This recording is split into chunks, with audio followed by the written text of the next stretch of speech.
วัสดีท่านผู้ชมเรากำลังจะไปไหนกันไปทำงานเหรอไปทำอะไรบ้างนะไปเล่นน้ำตกเฮ้ยมีเจ็ตสกีด้วยจะไปน้ำตกแน่เลยใช่ไหมงั้นเราพร้อมที่จะไปกันหรือยังไปกันเลย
ไม่หินเหรอไม่ตกใช่ไหมไม่ตกใช่ไหมไม่ตกไปไม่ตกแต่นี่มันจะตกลูกมันสั่นเลยเอ๋ไอ้นี่มันตกเกินไปทำที่ไปนำไปเลยอะไรอะแผนที่ดูแล้วใช่ไหมรู้เลยใช่ไหมว่าไปทางไหนแล้วเดินไปตื่นเต้นไหมตื่นเต้นไหมนั่นไงตรงนี้มันเป็นชั้นเลยน้ำตกมากโอ้ยเป็นชั้นเลยเหรอดินี่ก็สวยนะสวยนี่ก็เป็นชั้นเลยนะอะไรนะตรงนั้นอะไรน้ำเลยได้เดี๋ยวเขาจัดข้างบนเหนื่อยหรือยังโอ้โหดูดิเป็นทางน้ำตกสวยมากคนก็เยอะด้วย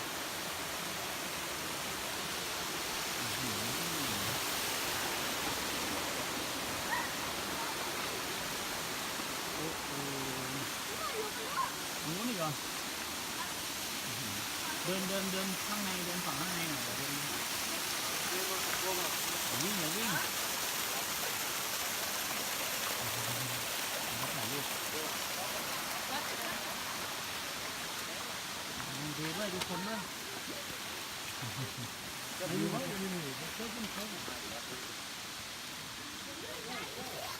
บันไดอีกแล้ว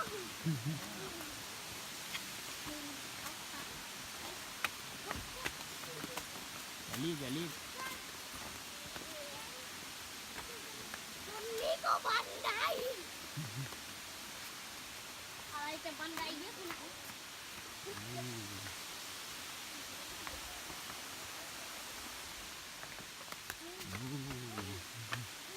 เหนื่อยละสิยังมีอีกนี่ก็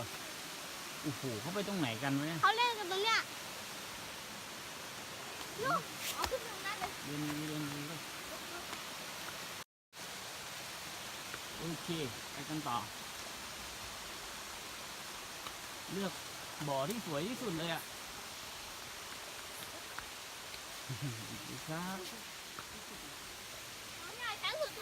ชั้นสุดท้ายแล้วเหรอฟิลิปเสร็จแล้วโอ้โหมีอีกนะจริงๆอ่ะเดี๋ยวเราจะไปปะล่ะหรือจะพอแค่นี้สิไปโตหรือสิพ่อซัมนี่ดูหน้าก่อนนี่โอ้โหดูหน้าคนเห่าดงแล้วจะไปยังไงอะลงยังไงจะเล่นบ่อนี้เหรอชัวร์นะโอเคบ่อนี้มันไม่มีคนเลยนี่มันไปทางนี้ลงมาทางนี้เอาบ่อที่ว่ามีเพื่อนเล่นด้วยอ่ะป๊าป๊าจะได้ถ่ายรูปสบายใจหน่อยโอ้แต่มันสวยมากเลยนะสวยอ่ะ มีบ่อน้ำด้วย แตะน้ำลูกขอแตะน้ำมันได้ ตรงนั้นน่ะป๊าว่ามันท่วมนะมันท่วมหัวนะ ลูกขอแตะน้ำมันได้ดิเชื่อ ไปได้ไปลองมาชมดิ เราไปจับดูน้ำเย็นหรือน้ำร้อน น้ำเย็นแน่นอนอ่ะไม่ร้อนหรอกระวังลื่นตรงนี้ดีกว่าตรงนี้ดีกว่าตรงนั้นมันลื่นนี่มานี่ลูกนี่ดูดู โอ๊ย มันสวยอ่ะ น้ำสวยอ่ะ ลองชิมน้ำดูดิมันเค็มหรือเปล่าไปมุมนี้ไปมุมซ้ายซ้ายก็ไม่ชิมหรอกแตะน้ำเลย เป็นไง น้ำโคตรเย็นเลย เย็นเลยเหรอเฮ้ยมีปลาด้วยเห็นไหมไอ้เด้ง เห็น ป ไหม ลา เย็น ลองชิมดูดิลองชิมใส่ปากดูดิเค็ม จื มั้ย ดมากเฮ้ยเค็มเลยจืด บันหายไปครึ่งด้วย จืดมากเลยอ่ะ โอเค กินน้ำจืดอยู่เลยอ่ะ จืดเหรอ จริงแต่เรากินดูไหมอ่ะ ลึกแน่นอนตรงเนี้ย ลึกเกินอันนี้ก็ไม่เห็นคนเลยอ่ะ โอ้โหมีน้ำตกโอ้โหดูมีปลาด้วยดูดิแต่มันลึกตรงนี้ตรงเนี้ยน้ำใสอีกเลยเห็นปลาปะเนี่ย เห็นครับ นี่ไปโยนดิโอ้ยไปมาดิไปมาแล้ว เปล่าดู เต็มเลย ตัวปลามา ตรงนี้ลงไม่ได้อะตรงนี้โดนต่อหำแน่ไป ปลาต่อห โอ้เยอะดูปลาเยอะเนาะ ำตรงนี้ไม่มีคนเลยอ่ะ นู่นคนอยู่ข้างในน่ะ คนเขาจะไปลึกแค่ไหนอ่ะ ไม่รู้เหมือนกัน สงสัยเขาจะไปจุดสุดท้ายเพราะมันหนุกมั้ง ใช่ปะเพราะว่าอย่างนั้นนะอะไรที่เราได้มาด้วยความยากลำบากผมว่ามันน่าจะ สนุก สนุกนะไปเล่นข้างล่างมีแต่น้ำเยี่ยวโอ้ตรงนี้น่าจะมีเราสองคนแล้วแหละมันเย็นแล้วไงเดี๋ยวเพื่อนป๊าเดี๋ยวลุงแบงค์ตามมาลุงแบงค์กำลังจะมา ขอล้างเท้าก่อนได้ไหมลูกเกียวเปล่าด้วยดิ ตรงนี้เหรอจะเล่นตรงนี้วะ เล่นดิเปล่า โอเค นี่ครับจุดสุดท้า มัน ย จะขุ่นหรือปะเนี่ยแต่มันใสนะน้ำมันใสมากเลยนะจริงๆมันไปได้ต่อเยอะเลยนะดูดิ แล้วเรา อ่ะ แบบ เปลี่ยนชุด เปลี่ยนถอดเสื้อแล้วก็เปลี่ยนเกง ถอดเสื้อออกโอ้โหเฮ้ยเร็วเหลือเกินวะเร็วไปปะเนี่ยอะอันนี้ ถอดเสื้อ ใส่เสื้อนี้ทิ้งไว้ด้วยใส่เสื้อนี้ไว้ด้วยเนาะมันกันเวลาไอเนี่ย อะไรอะป๊า มันกันเวลาหลังลูกกระแทกอะอย่าเพิ่งถอดกางเกงเดี๋ยวเห็นตอร์ปิโดขออนุญาตปิดก่อนเดี๋ยวเห็นตอร์ปิโดใหญ่ สวัสดีครับ ผมว่านะหรือนี่นะ โอ้โหสบายมากเลยน้ำเย็นไหมเนี่ยน้ำเย็นไหม เกี้ยวเลย นี่ตรงนี้เราลงไปด้วยกันให้ป๊าเกาะด้วยเดี๋ยวป๊าจม ก่อน เย้เย้เย็นน้ำอะไรเย็นชะมัดเลย อ๋อน้ำใส่น้ำแข็งร้อยก้อนไงครับ ลอยก้อนเลยเย็นมากนะเพื่ โอ้ อน ป๊า ๆจับกล้องดี ใครอยากมาเล่นก็มาเลยนะครับ ๆ นี่ โอ้โหที่นี่เขาเรียกว่าอะไรน้ำตก ตกทั้งงาน น้ำตกมโนรา ทำไมถึงเขาต้องมาน้ำตกมโนราก็ใครมานี่ก็มโนแล้วก็ แล้วก็ต้องมโนใช่ไหมใครมานี่ก็ต้องมโนมานั่งบนขอนไม้เลยมานั่งบนขอนไม้มานั่งบนขอนไม้นี่มาดู น้ำตกมโนราใครมา ช่วยเราด้วยเขียวไม่มีสไลเดอร์นี่น้ำที่นี่ลงแล้วมันก็จะขุ่นนิดนึงแล้วก็พอเราลุกออกแป๊บเดียวมันก็จะใสเหมือนเดิม นั่นครับลูกจัด ที่แน่ๆมึงเราไม่ว่าสำรวจกันครับมาได้เหรอ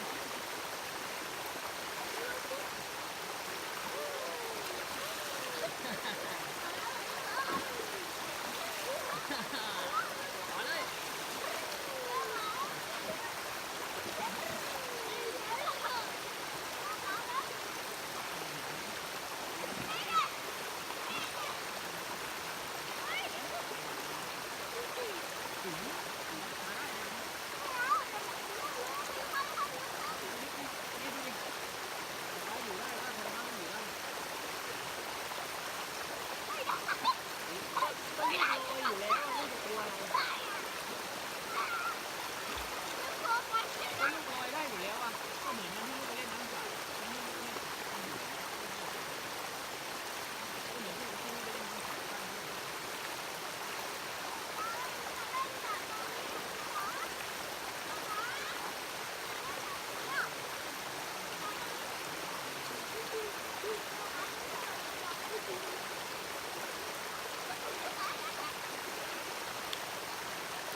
เดี๋ยวป้าจะจำไปหาลูก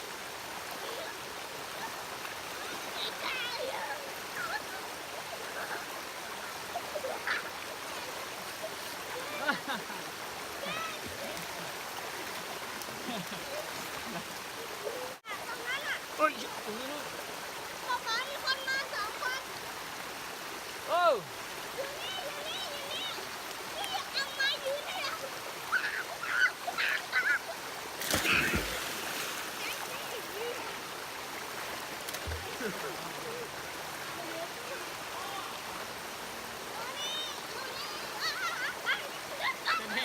แสดงว่าไปไม่สุดที่เมื่อกี้ไปไม่ถึงที่ทีนี่ไปถึงนู่นนะข้างบนนะฮะเราจะไปมา